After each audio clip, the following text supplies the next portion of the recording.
Okay, let's talk about shrinkage.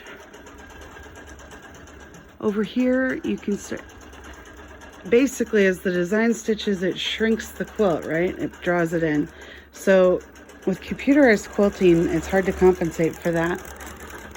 Even if you really stretch, like I've got my clamps up high pulling, even with that and really like, you know, like pushing the quilt out on the take up bar here, I get to about the middle, and usually I would realign in the middle, but then I end up off on either side. So what I've been doing is lining it up pretty well, like not all the way at the edge, but like here.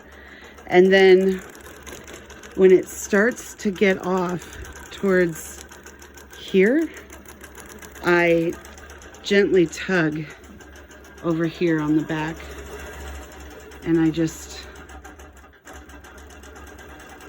slightly, I'm just tugging, just putting a little pressure on this end of the quilt.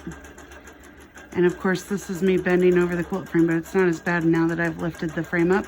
But I just hold pressure for a little while, and that kind of helps. And you want to do it at the right time so that you don't end up making your lines move.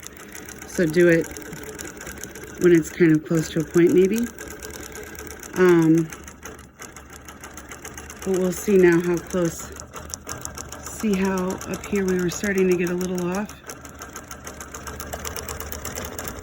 So let's see where we land up here now that I tugged on it. See? Now we're matching up better again. So I'll let it go for a little bit, and then once it maybe here, I'll do that again. And it just basically makes it to where we don't end up off by like a quarter of an inch over here. It's only ever off by just a smidge. Just a smidge, you know, nothing can be perfect. And even within the design, there's areas where it's not getting perfectly matched. And it's just from drawing in. It's just the nature of long arm quilting, especially when it's computerized. Like, see? You know? I don't have any control over that. I kind of wish I'd been...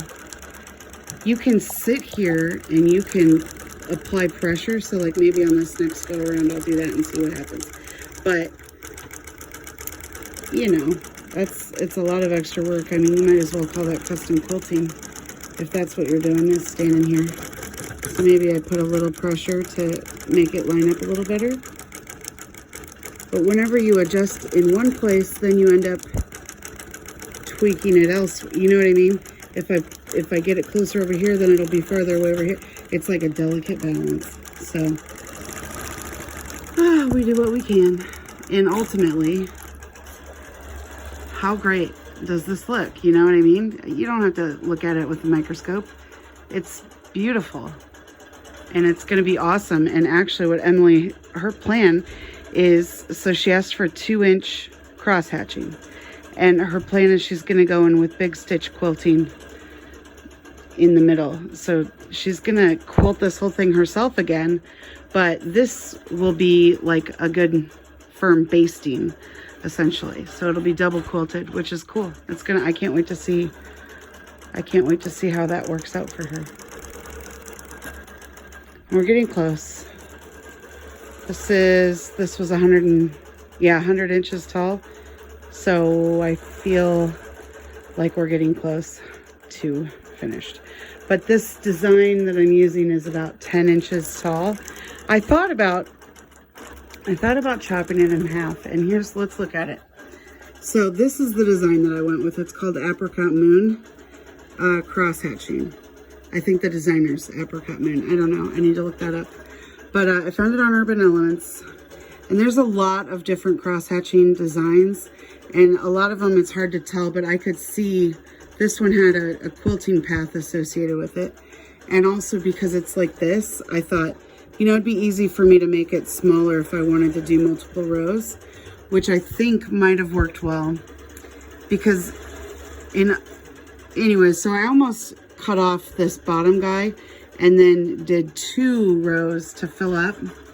But I didn't want to overcomplicate. But in hindsight, I kind of think that would have worked better, because then I could have started over here, gone down, and then up, and filled in. And I think the shrinkage would have worked out better that way. So I don't know, but I wasn't willing to experiment. I knew that this would work because I've done this sort of method before. And I've also been doing this, but not with something that needs to line up so perfectly.